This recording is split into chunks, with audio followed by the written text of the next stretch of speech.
The reason I wrote Rich Dad, Poor Dad was because I knew this time was coming.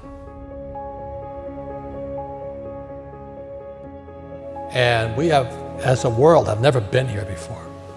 And so is it a spooky time? Damn yeah, it is probably the most dangerous time ever. There's nothing to compare it to because there's never been a world economy before. For example, 100 years ago, if there was a stock market crash in England, it didn't affect anybody. But now the US market goes down, the world goes down. So plus with social media and all this we're doing now, and so we've never been here before. And I'm excited about it because I make more money in crashes than I do when they go up. So, but for the average person, they'll get wiped out. I'm afraid at the worst, I hope I'm wrong, but I think we're heading for a global depression. How does this play out for the average worker, Robert, for the small business owner? I mean, what does the next 3 months look like? Because it doesn't look pretty. I mean, people are already being laid off, made redundant. There's no cash flow in most of these businesses. How does that play out? Well, let me give one more stat, just to give you the size of it, okay? The national debt for World War II was $25 billion. Every day today, they're printing $125 billion. Every single day, that's like 5 World War IIs per day. They're printing so much money to keep this think of a hot air balloon with a tear in it. And they're doing desperately trying to fix this tear, but no matter how hard they try, the tear has gone beyond, it's coming down. So in financial terms, it's called our debt to GDP has now gone from 60 to 90 to 105, it's going to 120. We're bankrupt. And they're going to print more and more money, which means savers are losers, just as I predicted. Your money is going to be worthless in a few years. Wow. So my message is the same as some of your other guests. This is metamorphosis time. Financial education, in Rich Dad's terms, is really financial transformation. And the definition of metamorphosis is very important. Metamorphosis, the definition is the evolution or the transformation from an immature form to an adult form. An immature form to an adult form. Metamorphosis is the same as a caterpillar turning into a butterfly. And Fuller always said there's nothing to predict a butterfly inside a caterpillar. So everybody listening right now, if you're struggling financially, just think of yourself as a little caterpillar. And this crisis is your cocoon. The question is, what do you emerge as? Do you emerge as a victim? The world did it to me, and the capitalists are crooks, and the rich are bastards, and all this stuff? Or do you say, oh, this is the best thing that ever happened to me? The same as my health. I am ground zero for the coronavirus. All that does is inspire me to get healthier. You're either going to get healthier and wealthier, or you're going to go bust. Your choice. It sits between your ears, your heart, your body, your mind, your spirit, your attitude. This could be the best thing that ever happened to you, physically, mentally, emotionally, spiritually, if you turn on to a butterfly, or somebody will step on you like a little worm. It's your choice.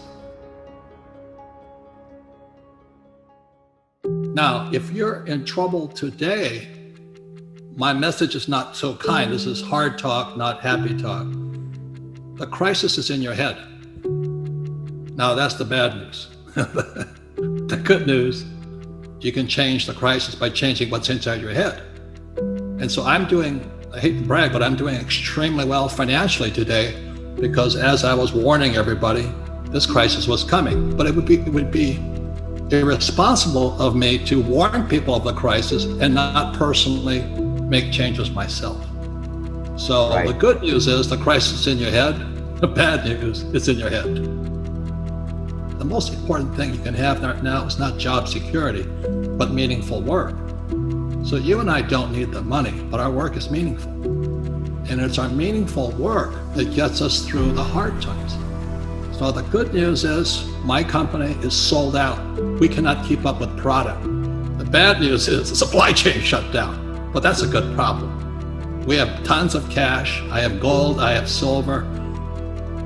And I do have challenges in the real estate market, but that's going to make me stronger. That's my only attitude I can have. Otherwise, I just cry and say, well, the government should take care of me. I need a bailout. I need a stimulus. So what can I do? I'm one of them. What do I do? Does it go back to employee, self-employed, business owner, investor? Like, go find a business, go start a business, go reposition yourself career-wise? You know, is there a 1, 2, 3 step process on what I can do to be prepared for it? I have a friend in Panama. He has an avocado farm. So he's sitting in Panama growing avocados. He says, because people have to eat. Another friend of mine is growing blueberries. But another friend of mine, he moved up to, he was from Seattle, excuse me. He had a big house, his kids all moved out. So he converted the kids' bedrooms into 1-bedroom apartments. So he put a kitchen and he put a toilet inside his little bedrooms. And so he now rents out 4 bedrooms. He's making more money today than ever before because a lot of workers commute to Seattle. So they come in, they check in, they come in on Sunday night, they check out Friday afternoon. It's a little house, he's making more money. So the point is, everybody can do something, but you got to figure out what you can do.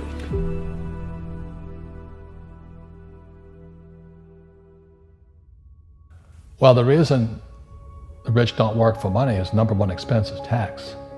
See, there's 3 kinds of income: earned, portfolio, passive. So earned income is if I get a job, that's earned income. If I'm a doctor or a programmer, that's earned income because I'm working for it. If I buy, let's say, Apple for $10 and I sell it for $20, that's portfolio income, capital gains. Yeah. But passive income, which is cash flow, is never taxed.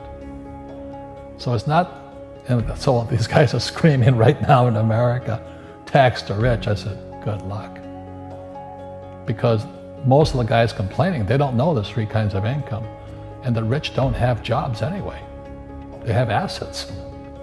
And so the average schmo out there, poor guy, sent the kid to school, they don't learn this.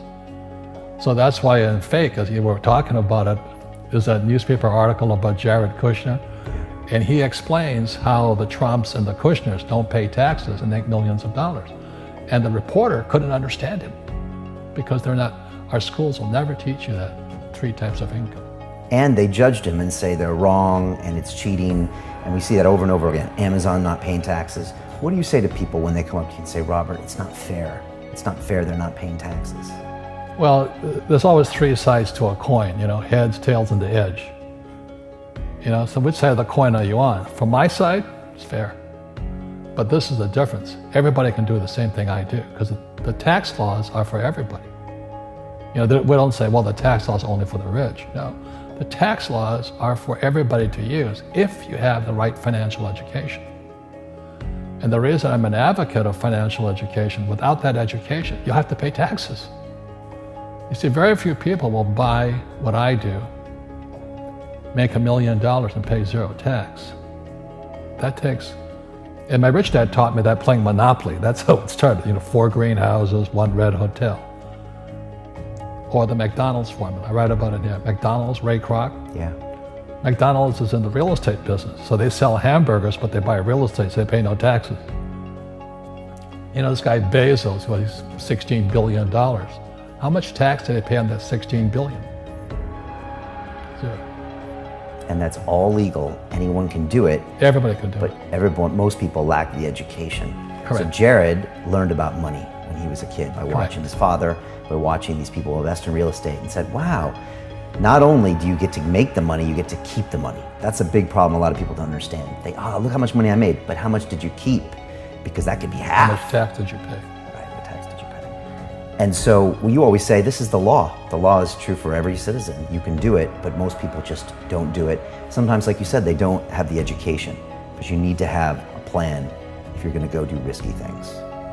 Well, it's not risky. I mean, to me, what's risky is having a job and paying taxes and saving money because they're printing it.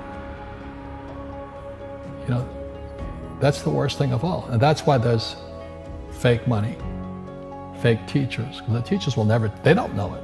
Right. And fake assets, because Wall Street or the City of London or Lehman Brothers or Goldman and all, they're not going to tell you this.